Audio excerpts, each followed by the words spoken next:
So hello my dear students, welcome to all of you on your beautiful platform Learning Forum. Myself Himanshu Tiwari and I'm your biology mentor. बच्चों हम start कर रहे हैं एक new topic, एक new chapter human health and disease. First of all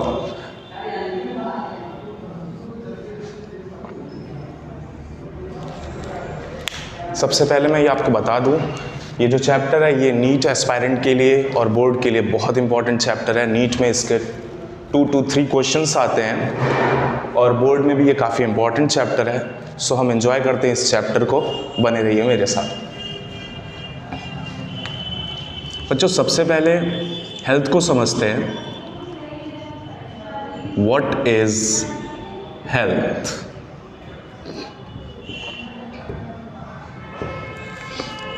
बच्चों ये health हम अपने डे टू डे लाइफ में, डेली लाइफ में हम यूज़ करते रहते हैं ये टर्म, लेकिन हमें एक्यूरेट मतलब इसका पता नहीं होता. हमें हेल्थ का मतलब ये लगता है कि हम फिट हैं तो हम हेल्थी हैं, हम डिजीज़ फ्री हैं तो हम हेल्थी हैं, हम सोशल वेलबींग हैं तो हम हेल्थी हैं. ये जो मैंने 3 टर्म यूज़ किए हैं, फिजिकली फिट या फिर मेंटली फिट या फिर सोशली फिट, अगर मैं इसे इंडिविजुअल प्रोनाउंशिएट कर रहा हूँ, यानी कि अगर मैं फिजिकल की बात करके मेंटल की बात नहीं कर रहा हूँ और अगर मैं मेंटल बात कर रहा हूँ और सोशल की बात नहीं कर रहा हूँ, तो ये डेफिनेशन और ये मतलब इसका हेल्थ का बिल्कुल इनकरेक्ट है. तो इसका ट्रू मीन्स क्या है हेल्थ का? Physical, mental and social wellbeing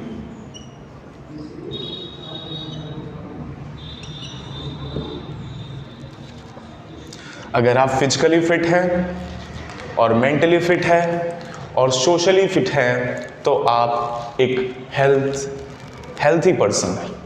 ठीक है. Now what is disease?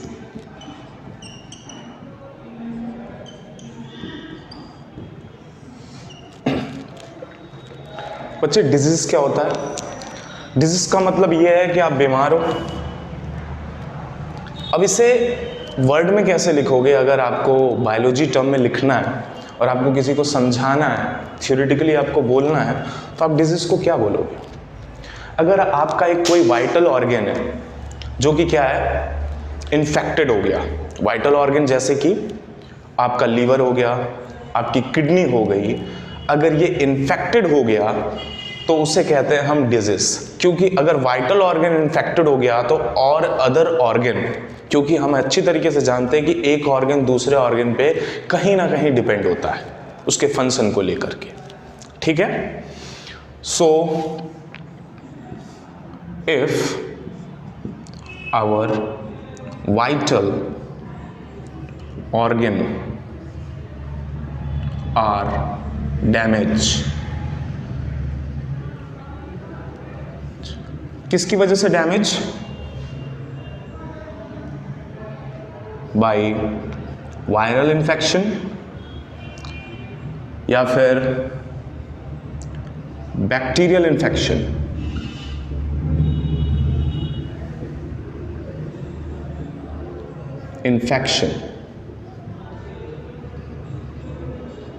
ठीक है. अगर आपका वाइटल ऑर्गन वायरल या फिर बैक्टीरियल इन्फेक्शन की वजह से डैमेज हो गया है तो आपको डिजीज हो जाएगी. ठीक है.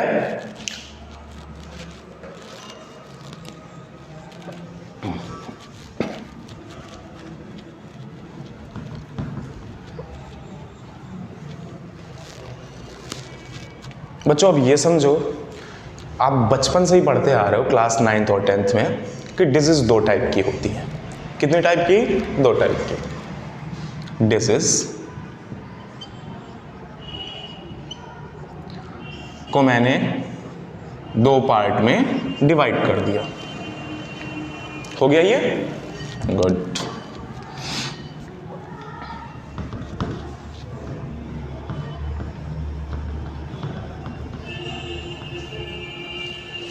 बच्चों अब ये देखो, डिजीज को मैंने दो पार्ट में क्लासिफाई या फिर डिवाइड कर दिया। पहला मैं लिखता हूं इन्फेक्शियस, क्या है, डिजीज, और फिर दूसरा मैं लिखता हूं नॉन इन्फेक्शियस डिजीज।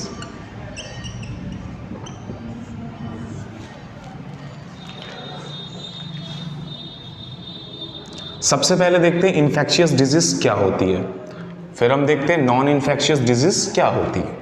ठीक है, इन्फेक्शियस डिजीज वो डिजीज होती है जो कि वन पर्सन से अदर पर्सन में ट्रांसफर होती है। क्या होती है? इन्फेक्शियस डिजीज वो डिजीज होती है जो पर्सन टू पर्सन ट्रांसफर होती है। एग्जाम्पल क्या होगा? एग्जाम्पल एड्स हो गया, कॉमन कोल्ड हो गया, जो कि इन्फेक्शियस डिजीज का एग्जाम्पल हो जाता है।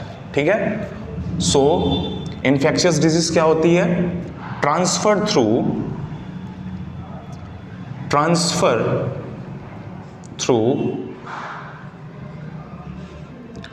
Person to person. एग्जाम्पल क्या बताया था मैंने आपको अभी? एड्स, जो कि वायरल डिजीज है, and common cold.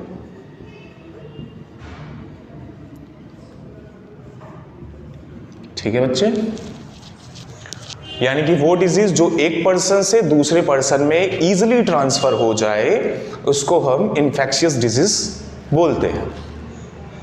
Non infectious disease में क्या आएगा? इसका just antagonistic opposite,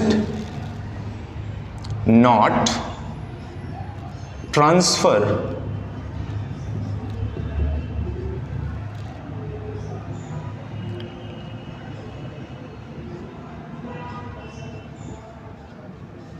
through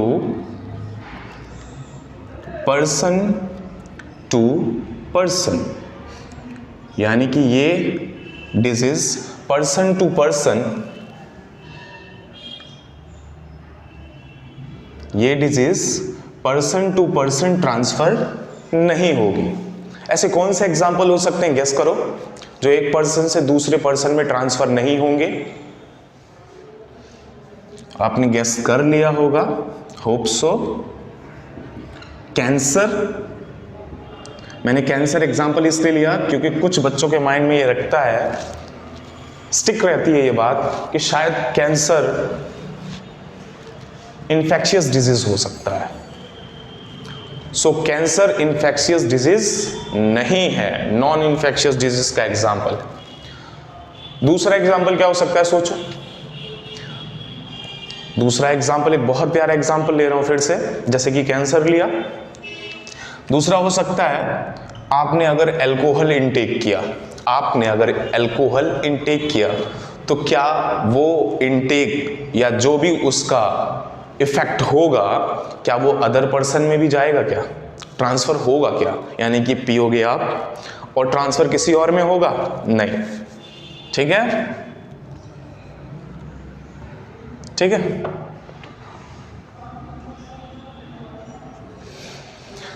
so बच्चे ये समझ में आया इन्फेक्शियस डिजीज और नॉन इन्फेक्शियस डिजीज। जल्दी से समराइज कर देते हैं।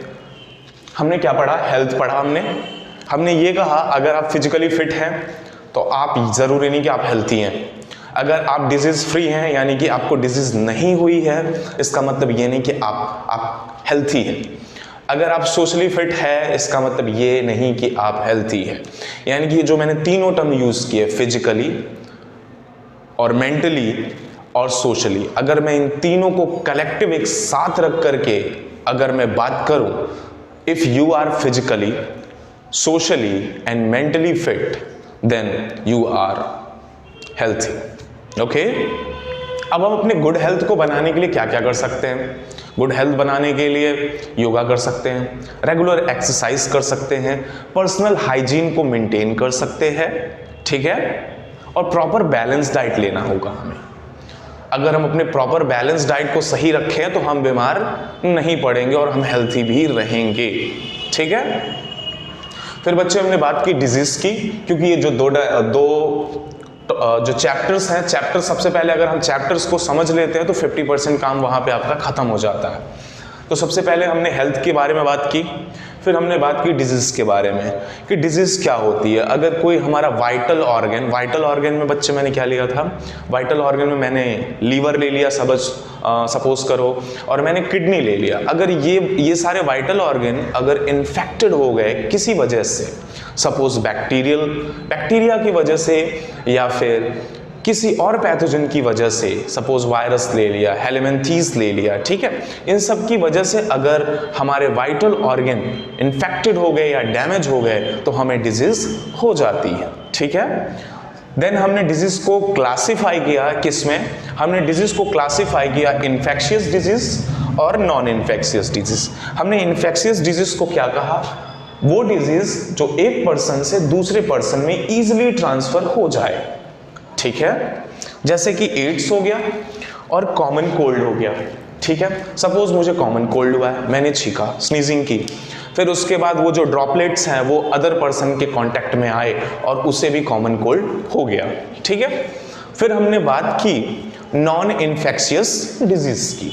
नॉन इन्फेक्शियस डिजीज जस्ट इसका एंटागोनिस्टिक, यानी कि ये ऐसी डिजीज जो कि पर्सन टू पर्सन ट्रांसफर नहीं होती। अब वो डिजीज जो पर्सन टू पर्सन ट्रांसफर नहीं होती हैं उसको हमने क्या कहा, नॉन इन्फेक्शियस डिजीज। और एग्जाम्पल कैंसर ले लिया, ठीक है। कैंसर के अलावा बहुत कुछ भी है, सपोज आपको टिटनेस हो गया तो किसी अदर में थोड़ी ना ट्रांसफर हो जाएगा, ठीक है। तो ऐसे ढेर सारे एग्जाम्पल है, मैंने एक इसलिए लिया क्योंकि ये बहुत से स्टूडेंट में ये रहता है, माइथ बना हुआ है, कुछ सोचते हैं कि कैंसर शायद पर्सन टू पर्सन ट्रांसफर होता है, ऐसा नहीं, ठीक है।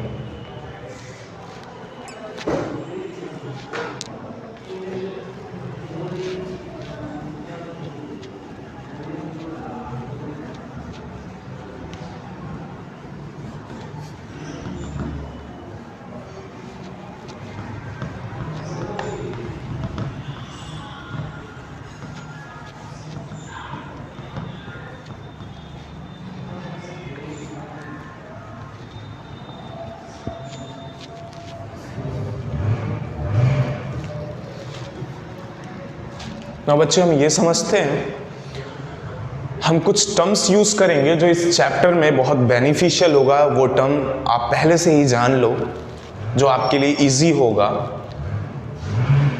सम terms are used in immunity.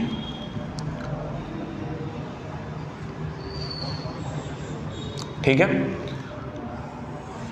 हम कुछ टर्म्स यहां पे यूज करेंगे जो कि इस चैप्टर में यूज होगा, ठीक है। पहले से ही जान लेते हैं हम इस टर्म्स के बारे में। इम्यूनिटी,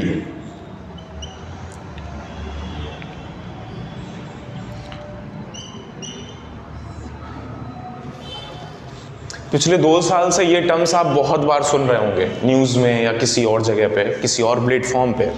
इम्यूनिटी का मीन्स क्या होता है?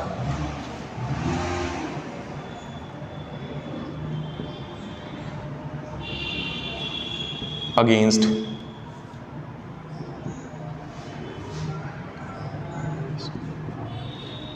पैथोजन या फिर डिजीज।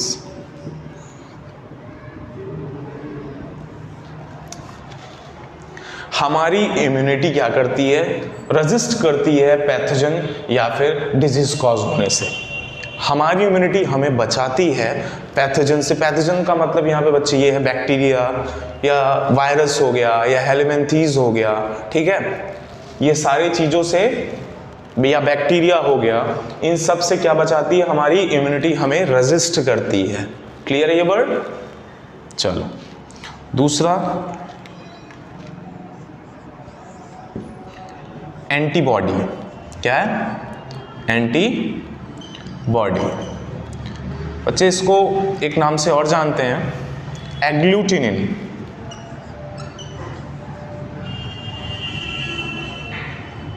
और एक नाम और है इसका, इम्यूनो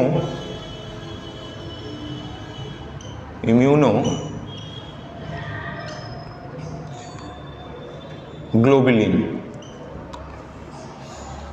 जिसको आप शॉर्ट फॉर्म में IG भी प्रोनाउंशिएट करते हो, जो कि हम आगे देखेंगे। तो बच्चे एंटीबॉडी का दो नाम बताया मैंने आपको, एग्लूटिनिन या फिर इम्यूनोग्लोबुलिन, जिसे मैंने IG प्रोनाउंशिएट किया। क्या होता है ये एंटीबॉडी? इसमें लिखे हम बच्चे, ये याद रखो, बिना एंटीजन के एंटीबॉडी नहीं बनती है। क्या बोला मैंने? Without antigen the formation of antibody is not occur. ठीक है? सो एंटीबॉडी क्या है? एंटीबॉडी क्या है? It is a complex glycoprotein molecule. ठीक है? एंटीबॉडी के बारे में हम इस चैप्टर में डिटेल में पढ़ेंगे। फिलहाल आप ये लिखो, it is a complex glycoprotein.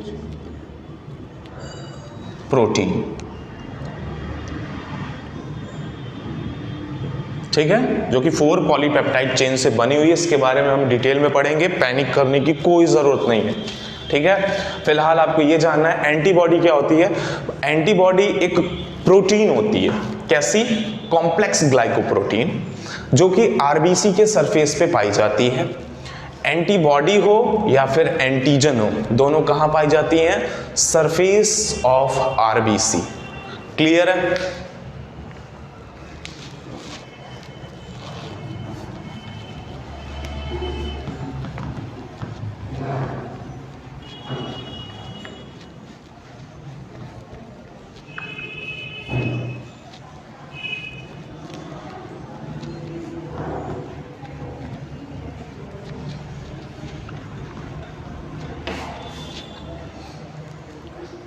जब हम उसी को कंटिन्यू करते हुए तीसरा लिखते हैं, थर्ड लिखते हैं, एंटीजन।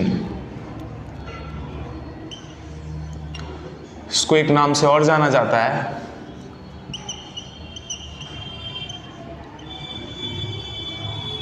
एग्लूटिनोजन। ठीक है? ये तो आप बहुत पहले से जानते रहे होगे एंटीजन, बट आपने पहली बार शायद सुना होगा एग्लूटिनोजन। ठीक है? क्या होता है ये? अभी अभी मैंने थोड़ी देर पहले ये बात की कि विदाउट एंटीजन एक्सपोजर एंटीबॉडी का फॉर्मेशन नहीं होता है। यानी कि जब तक एंटीजन आएगा नहीं तब तक एंटीबॉडी बनेगी नहीं।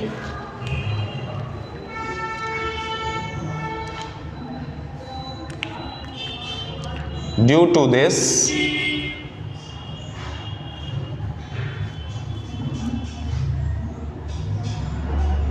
Antibody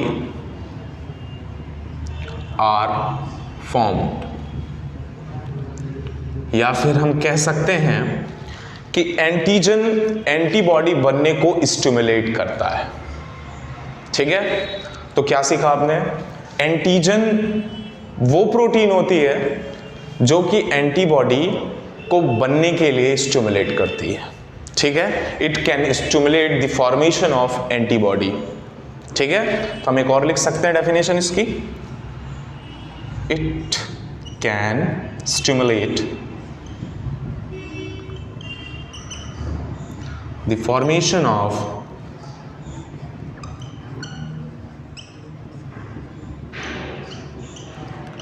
antibody. ओके? क्लियर है?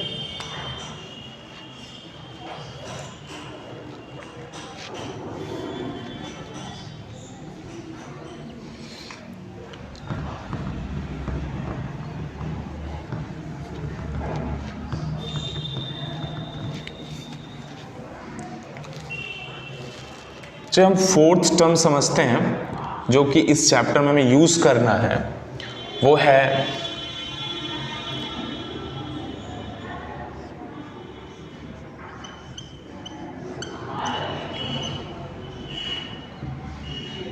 एग्लूटिनेशन। क्या है? एग्लूटिनेशन। क्या है ये टर्म? इस टर्म का मतलब है केमिकल रिएक्शन ऑफ, क्या है? Chemical reaction of antigen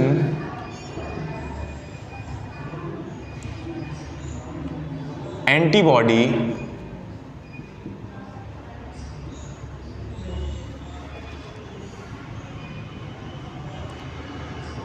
is called agglutination। Chemical reaction, antigen और एंटीबॉडी के बीच जो केमिकल रिएक्शन हो रहा है उसको आपने टर्म दिया agglutination. And the study of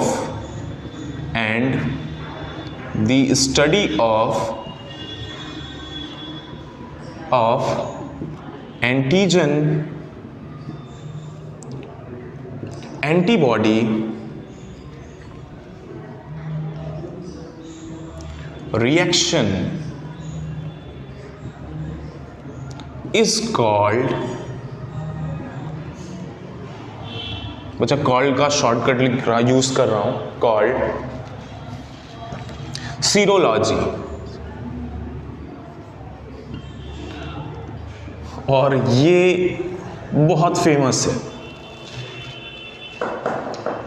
इस कोरोना टाइम पे अगर आपको फास्ट रिजल्ट चाहिए कि आप कोरोना पॉजिटिव हैं या नेगेटिव हैं तो सीरोलॉजी टेस्ट करवानी पड़ती है, ठीक है।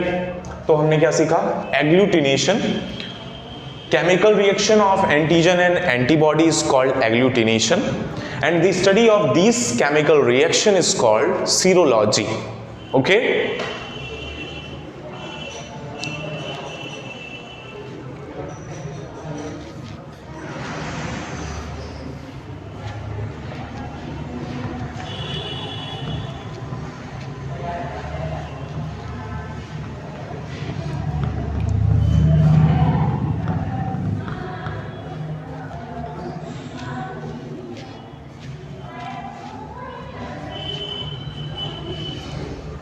सो हमने हेल्थ के बारे में समझ लिया, डिजीज के बारे में समझ लिया, टाइप्स ऑफ डिजीज भी समझ ली, और जो टर्म्स हमें इस चैप्टर में यूज करने हैं वो भी हमने समझ लिया। सो हम चैप्टर को स्टार्ट कर रहे हैं, उनके मेन पॉइंट्स को। इम्यूनिटी, आप सभी को पता है इम्यूनिटी क्या होती है, अभी अभी बताया आपको, ठीक है, जो कि रेजिस्ट करती है पैथोजन कॉज करने को। हमारी बॉडी में इम्यूनिटी है और हमारी इम्यूनिटी हमें पैथोजन से बचाती है, ठीक है। मैंने इम्यूनिटी को क्लासिफाई किया 2 पार्ट्स में। किसमें? 2 पार्ट्स में। पहले मैंने लिखा इन्नेट इम्यूनिटी,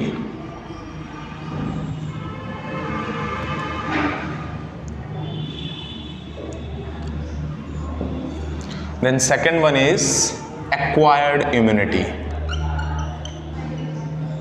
acquired immunity, ठीक है। innate immunity और acquired immunity। acquired immunity को मैंने फर्दर क्लासिफाई कर दिया active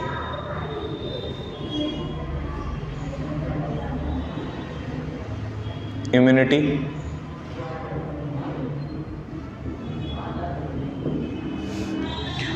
and second one is passive।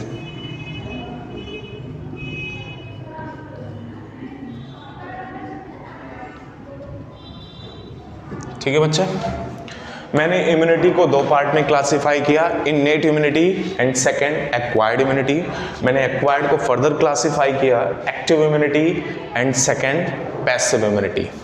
अब हम एक एक करके बहुत अच्छी तरीके से समझने वाले हैं what is innate immunity, what is acquired immunity and what is active immunity and what is passive immunity. बच्चे एक चीज और लिख लो,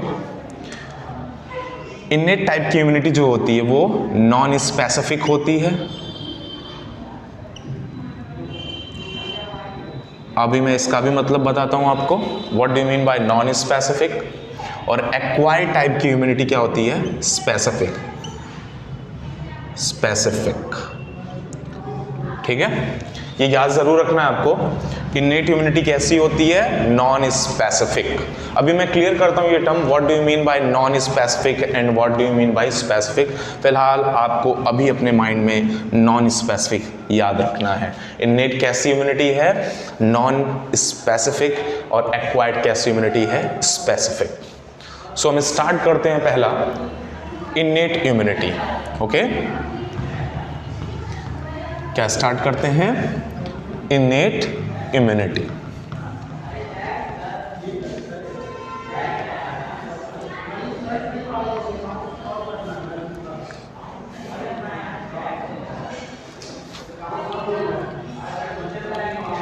सो बच्चे हम पहला स्टार्ट कर रहे हैं क्या? Innate immunity. ओके, और मैंने अभी बताया इननेट इम्यूनिटी कैसी होती है? स्पेसिफिक या नॉन स्पेसिफिक? Non specific. अच्छा, इननेट इम्यूनिटी क्या होती है? ये जो इननेट इम्यूनिटी है ये बाय बर्थ हमें मिली हुई होती है, ठीक है, ये बाय बर्थ हमें मिली होती है। ठीक, मैं बाय बर्थ का मतलब क्या है? जब बच्चा माँ के पेट से बाहर निकलता है तो उसमें तुरंत इम्यूनिटी तो डेवलप हो नहीं जाती है, ठीक है। तुरंत इम्यूनिटी डेवलप ना होने का मतलब क्या मैं कहना चाह रहा हूँ आप समझो। सपोज अभी अपने आप को लो और डिफरेंट टाइप के pathogen, million billions of pathogen से एक्सपोज कर रहे हो आप। Exposure of million billions of pathogens, ढेर सारे पैथोजन्स आपके सराउंडिंग में हैं, ठीक है। और स्पेसिफिक पैथोजन के लिए स्पेसिफिक एंटीबॉडी हमारे बॉडी में प्रोड्यूस हो सकती है, लेकिन ऐसा बच्चों में नहीं होता है। बच्चों में कौन सी टाइप की इम्यूनिटी पाई जाती है? Innate immunity. और जब आप बड़े हो जाते हो तो आप में कौन सी इम्यूनिटी आ जाती है? एक्वायर्ड। एक्वायर्ड का मीन्स होता है टू ऑब्टेन। अपने लाइफ टाइम में जो हम ऑब्टेन करते हैं उसको कहते हैं एक्वायर्ड इम्यूनिटी। जो बाय बर्थ हमें मिली होती है उसको क्या कहते हैं? Innate immunity. तो ये इम्यूनिटी कैसे मिली होती है? By birth. ये बाय बर्थ प्रेजेंट होती है, ठीक है। ये टर्म आपको समझना पड़ेगा। इननेट इम्यूनिटी का मतलब क्या है? ऐसी इम्यूनिटी जो हमें बाय बर्थ मिली हुई होती है, ठीक है। और एक्वायर्ड इम्यूनिटी जो हम एक्वायर करते हैं, to obtain. Acquire means to obtain, जो हम अपने लाइफ टाइम में ऑब्टेन करते हैं, अचीव करते हैं, ठीक है। नॉन स्पेसिफिक का मतलब मैं अभी बता रहा हूं आपको। नॉन स्पेसिफिक का मतलब क्लियरली यही है, यहां पे हर अलग अलग पैथोजन के लिए पहली बात तो आप समझ लो, इस इम्यूनिटी में कोई एंटीबॉडी नहीं बनने वाली है, ठीक है। हमारा इम्यून सिस्टम अभी डेवलप नहीं हुआ है, ऐसा समझो आप, ठीक है। इननेट इम्यूनिटी में जो कि हमें बाय बर्थ मिली होती है और ये कैसी होती है? Non specific. नॉन स्पेसिफिक का मतलब ये है कि कोई सा भी पैथोजन आ जाए, इसमें कोई भी एंटीबॉडी प्रोड्यूस नहीं होने वाली है। तो आपका क्वेश्चन ये होगा कि सर फिर आपने इसमें इम्यूनिटी टर्म क्यों ऐड किया? ये फिर इम्यूनिटी कैसे हो गई? इम्यूनिटी का मतलब बच्चे मैंने ये बताया था, इम्यूनिटी का मतलब ये नहीं बोला था कि एंटीबॉडी का प्रोडक्शन होगा। इम्यूनिटी की डेफिनेशन में ये लिखा था रेजिस्टेंस अगेंस्ट पैथोजेंस। पैथोजेंस के अगेंस्ट रेजिस्टेंस, आपको बचाए रखना, ये इम्यूनिटी का काम होता था। ये भी सेविंग का ही काम करेगी, लेकिन इसमें एंटीबॉडी प्रोडक्शन से आप अपने बॉडी को सेव नहीं करोगे, ठीक है। तो कैसे करोगे? तो इसमें बैरियर्स होते हैं। देयर आर 4 बैरियर्स जो कि माइक्रोब्स को अंदर नहीं जाने देते, या फिर वो अंदर भी चले गए तो वो उन्हें किल कर देते हैं। कैसे करते हैं, क्यों नहीं अंदर आने देते, ये हम सारे चीज़ों को देखेंगे। तो इननेट इम्यूनिटी कैसी है? बाय बर्थ हमें मिली हुई होती है। ये नॉन स्पेसिफिक टर्म का मतलब आपको समझ में आ चुका होगा। हम देखते हैं इसमें कौन कौन से टाइप की चीज़ें आती हैं। तो इसमें होता है इसमें ये है, there are 4 types of barrier,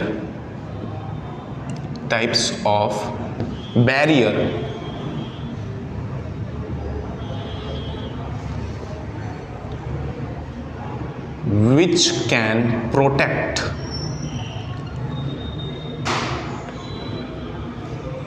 या resist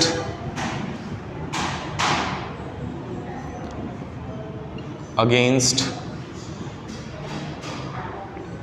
pathogen.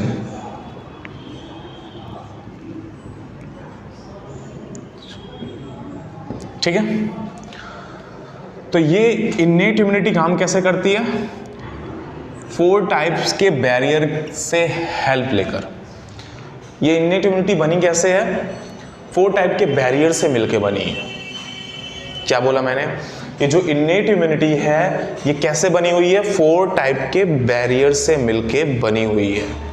ठीक है, अब हमें ये देखना है ये 4 टाइप के बैरियर्स कौन कौन से हैं और ये हमें कैसे पैथोजन से प्रोटेक्ट करेंगे। ठीक है,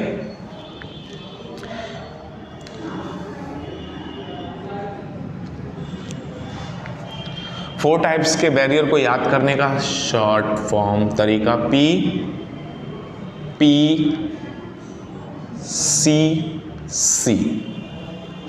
What do you mean by PPCC? P for physical barrier,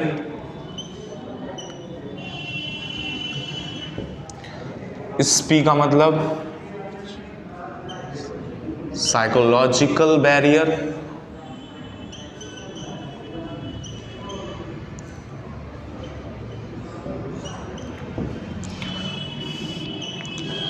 cellular barrier,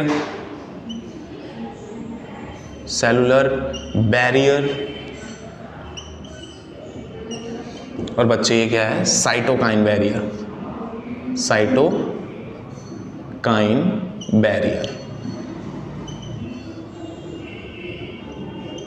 ठीक है, हमने क्या बात की?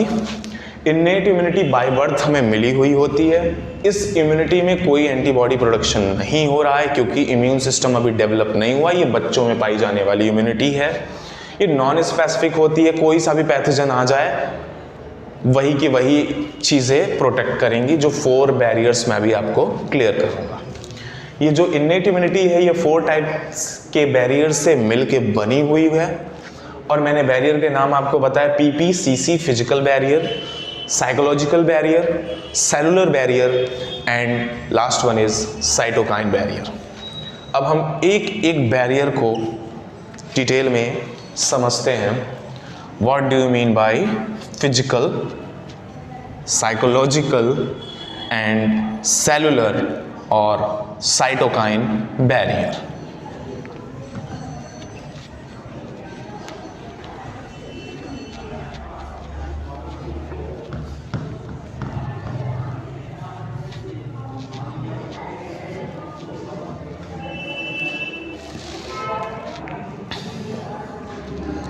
सो बच्चे, पहला हम देखते हैं इन्नेट इम्यूनिटी में फिजिकल बैरियर।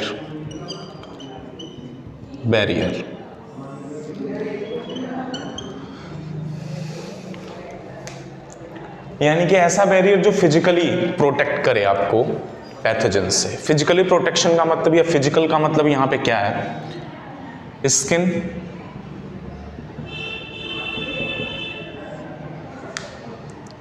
और दूसरा म्यूकोसा। ठीक है, इस फिजिकल बैरियर में 2 चीजें आती हैं। स्किन हो गया, स्किन तो आप जानते ही होंगे सभी लोग। म्यूकोसा अगर कोई नहीं जानता तो उसको भी हम अभी थोड़ी देर बाद क्लियर करेंगे। स्किन, जो स्किन की आउटर लेयर होती है वो डेड होती है। क्या? स्किन की जो आउटर लेयर होती है वो डेड होती है। जब डेड है तो कोई भी बैक्टीरिया वहां पे ग्रो नहीं करेगा। पहली चीज तो ऐसे इसने प्रोटेक्ट किया फिजिकल बैरियर में। स्किन ने कैसे प्रोटेक्ट किया? Outer layer of skin are dead, so pathogens are not grow. Okay, दूसरी चीज पीएच। स्किन की जो पीएच है वो एसिडिक है, ठीक। एसिडिक होने की वजह से वो पैथोजन को किल कर देगा, इस वजह से ये अपने आप को बचा लेगा, ठीक है।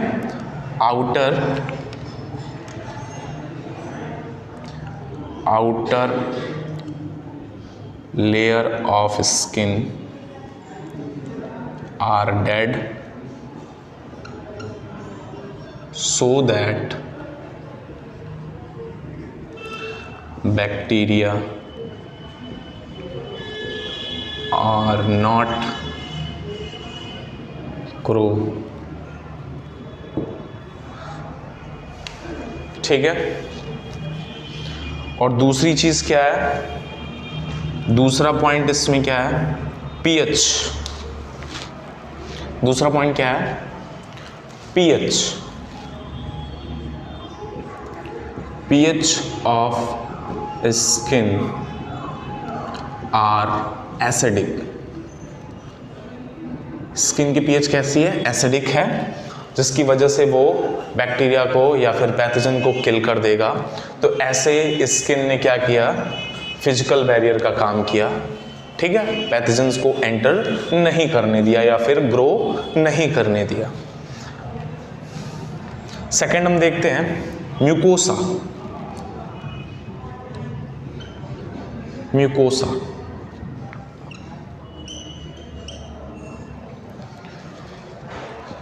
जो इनर लाइनिंग होती है, आपने डाइजेशन में पढ़ा होगा, आपका ईसोफेगस हो गया, आपका इंटेस्टाइनल ट्रैक हो गया या यूरोजेनाइटल ट्रैक हो गया, उसमें जो इपिथेलियल सेल होती है उसमें क्या पाया जाता है, म्यूकोसा, ठीक है। म्यूकोसा क्या सेक्रेट करता है, म्यूकोसा सेल यानी गॉबलेट सेल क्या सेक्रेट करता है, म्यूकस। आपको सिंपली यही समझना है, म्यूकोसा क्या करता है, म्यूकस सेक्रेट करता है, ठीक है। वो म्यूकस लुब्रिकेशन का भी काम करती है और म्यूकोसा और भी काम कर सकती है, जैसे कि हम फर्दर अभी बताएंगे आपको। माल्ट एक टर्म आपको यूज करूंगा मैं, म्यूकोसल एसोसिएटेड लिम्फोइड टिश्यू, वो क्या करता है, मैक्रोब्स को ट्रैप कर लेता है और उसे किल कर देता है।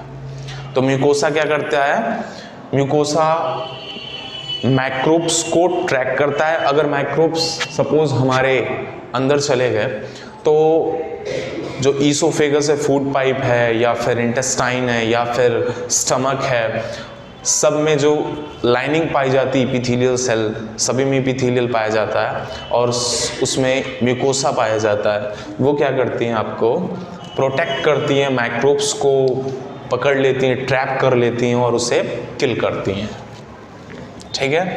Trap micro organism and kill, जो कि हम डिटेल में इसे भी देखेंगे। तो फिजिकल बैरियर में स्किन आया, आपने देखा, म्यूकोसा, स्किन की आउटर लेयर डेड है, और जब डेड है तो बैक्टीरिया वहाँ पे ग्रो नहीं कर पाएगा। और दूसरी चीज़ क्या, pH of skin are acidic, so bacteria वहाँ पे किल हो जाएगा या कोई और पैथोजन है तो किल हो जाएगा। Mucosa trap micro organism and kill. Mucosa के बारे में आपको थोड़ा और डिटेल में बताया जाएगा। Physical barrier complete. Physical barrier में क्या क्या आया, स्किन और mucosa.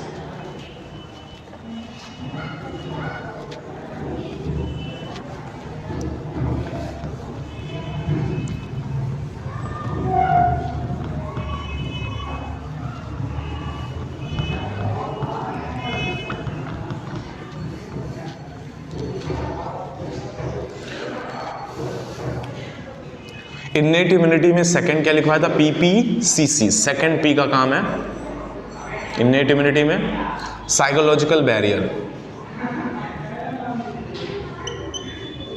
Psychological barrier, psychological barrier का मतलब क्या है,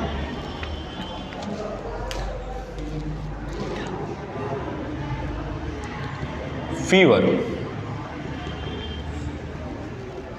ठीक है। फीवर आना अच्छी बात है, एक तरीके से नेचुरल प्रोटेक्शन है। पीएच आने से बॉडी का टेम्परेचर इंक्रीज हो जाएगा और जो पैथोजेंस हैं उनके लिए एडवर्स कंडीशन क्रिएट हो जाएगी हमारी बॉडी के अंदर, और वो उनकी क्या हो जाएगी, डेथ हो जाएगी। तो क्या बताया मैंने, फीवर से हमारी बॉडी टेम्परेचर इंक्रीज हो जाएगा, जिसकी वजह से पैथोजन का जो कंडीशन है वो कैसा हो जाएगा, एडवर्स हो जाएगा, जिसकी वजह से पैथोजन क्या हो जाएंगे, किल कर जाएंगे। Due to increase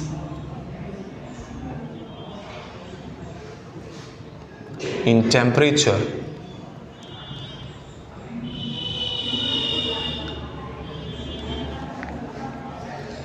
the adverse condition arises so that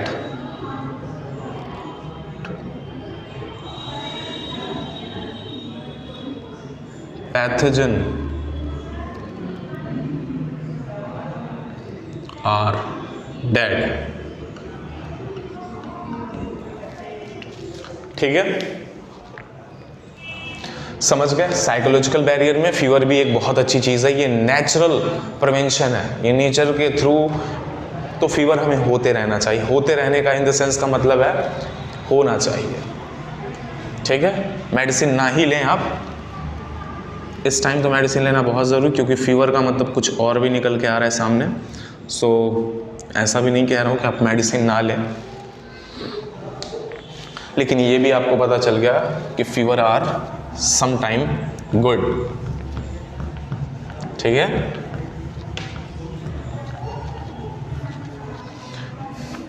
second क्या है, पीएच।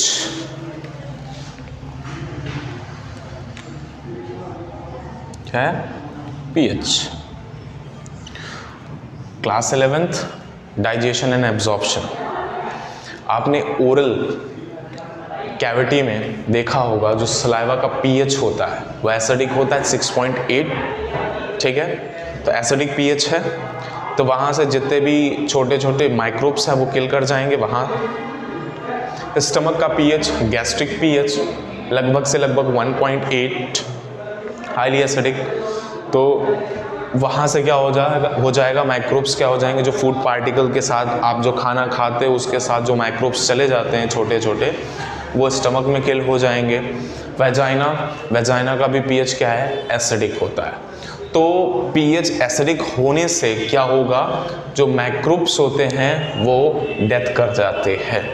ठीक है, तो कैसे पीएच में क्या है, साइकोलॉजिकल बैरियर में पीएच में क्या है,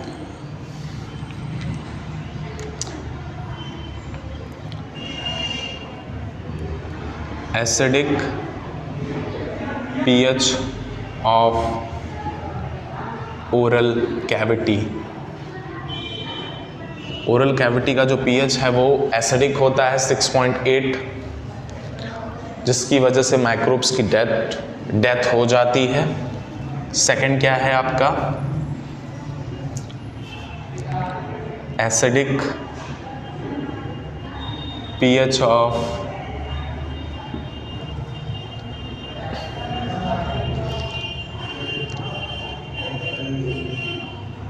गैस्ट्रिक जूस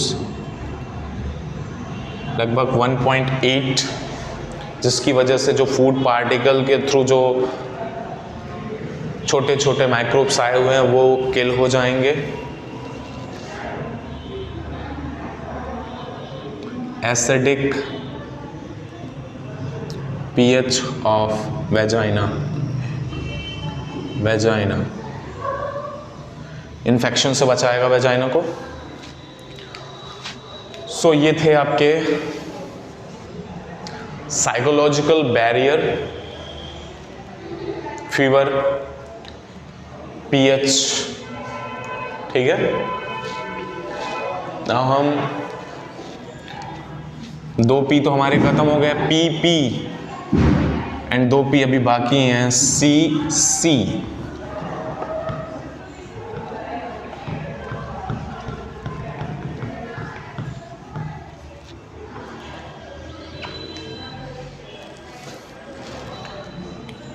तीसरा बैरियर क्या है इन्नेट इम्यूनिटी का? Cellular barrier. इस बैरियर को मैं फर्दर क्लासिफाई कर रहा हूं आपके लिए।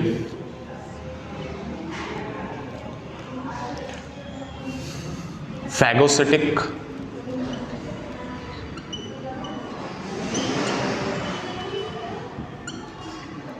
और नॉन फैगोसिटिक।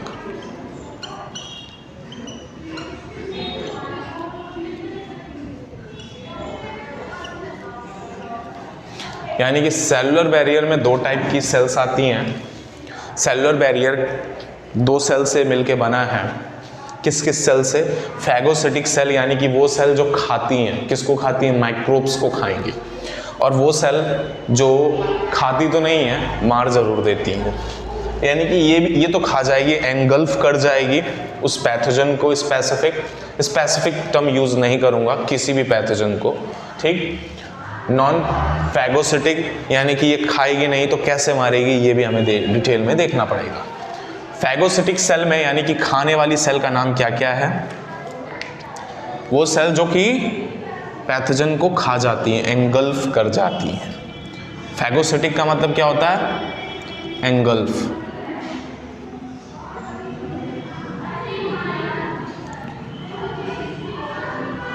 खा जाना। फैगोसिटिक सेल कौन कौन सी हैं? Phagocytic cell, non phagocytic cell. कौन कौन सी हैं फैगोसिटिक सेल? फैगोसाइट का मतलब क्या होता है? खा जाना, एंगल्फ कर जाना, ठीक है। इसमें कौन कौन सी सेल आएंगी? मोनोसाइट,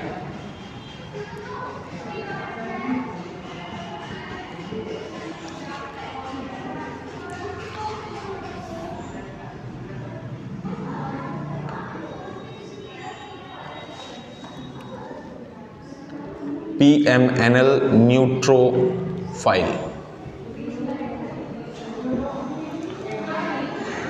और तीसरा क्या है? हो गया, दो ही आती हैं, ठीक है। फैगोसिटिक सेल वो सेल जो कि पैथोजन को एंगल्फ कर लेते हैं, खा लेते हैं। उसमें क्या क्या है? मोनोसाइट और न्यूट्रोफिल। बच्चे ये भी मैं बताऊंगा आपको मोनोसाइट क्या है और आपका न्यूट्रोफाइल क्या है, ठीक है।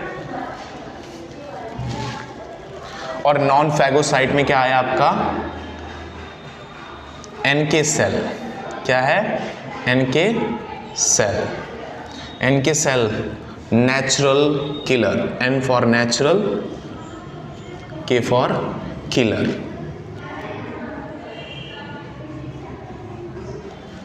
ठीक है। इसके भी फुल फॉर्म को आपको मैं क्लियर करूंगा, सारे टर्म्स को क्लियर मुझे ही करना है।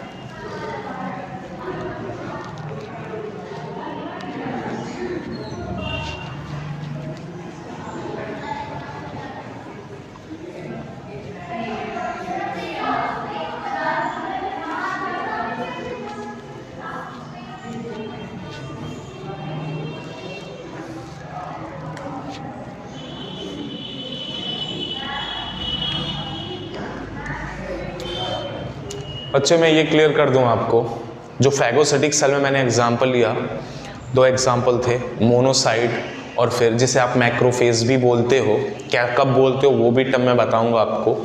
और दूसरा आपने न्यूट्रोफाइल यूज़ किया, वो है क्या?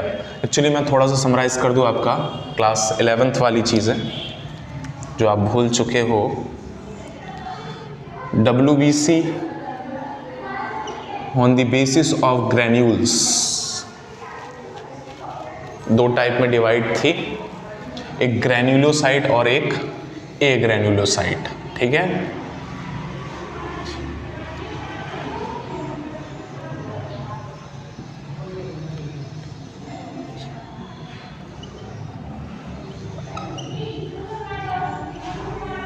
यानी कि वो WBC जिसके साइटोप्लाज्म में ग्रेन्यूल्स पाए जाते हैं उसको ग्रेन्युलोसाइट बोला गया, और वो WBC जिसके साइटोप्लाज्म में ग्रेन्यूल्स नहीं पाए जाते, ए मीन्स जहाँ पे प्रीफिक्स में लग जाए वहाँ मीन्स होता है कि वो चीज़ नहीं पाई जाती। ठीक है, ये टर्मिनोलॉजी आपको पकड़नी पड़ेगी बायोलॉजी में। ग्रेन्युलोसाइट में क्या क्या आता है आपका? ग्रेन्युलोसाइट में क्या क्या आता है आपका? ग्रेन्युलोसाइट में आता है आपका एसिडोफाइल, जिसको इओसिनोफिल भी कहते हैं, एसिडोफाइल, बेसोफाइल और न्यूट्रोफाइल। 3 चीज़ें आती हैं, एसिडोफाइल, बेसोफाइल और न्यूट्रोफाइल। और ए ग्रेन्युलोसाइट में आपके 2 चीज़ें आती हैं,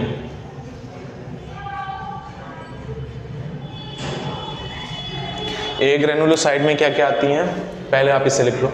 ग्रेन्युलोसाइट में क्या क्या आता है, जिस आपका आता है एसिडोफाइल, बेसोफाइल और न्यूट्रोफाइल। ग्रेन्युलोसाइट का मतलब वो WBC जिसके साइटोप्लाज्म में ग्रेन्यूल्स नहीं पाए जाते। ठीक है, और ए ग्रेन्युलोसाइट जहाँ पे ए टर्म यूज़ हो जाए प्रीफिक्स में, उसका मतलब कि एब्सेंट होगा वो चीज़ जो सफिक्स में लिखा होगा। तो सफिक्स में क्या है यहाँ पे? ग्रेन्युलोसाइट, तो वहाँ पे ग्रेन्यूल्स नहीं पाए जाएंगे उसके साइटोप्लाज्म में। ठीक है, इसमें आएगा मोनोसाइट, और क्या आएगा? मोनोसाइट,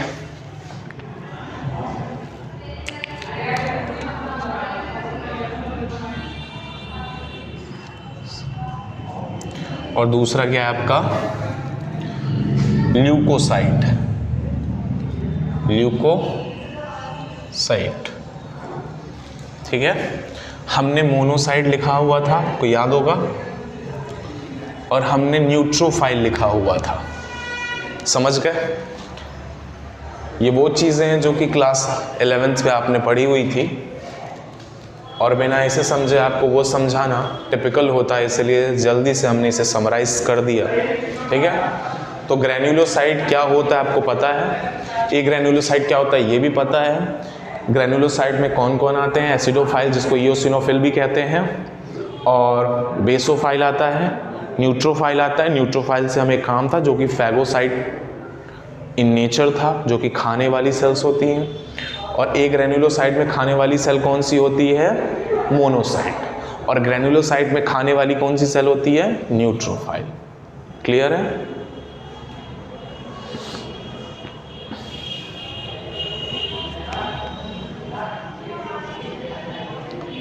सो बच्चे लेक्चर यहीं पे ख़त्म करते हैं।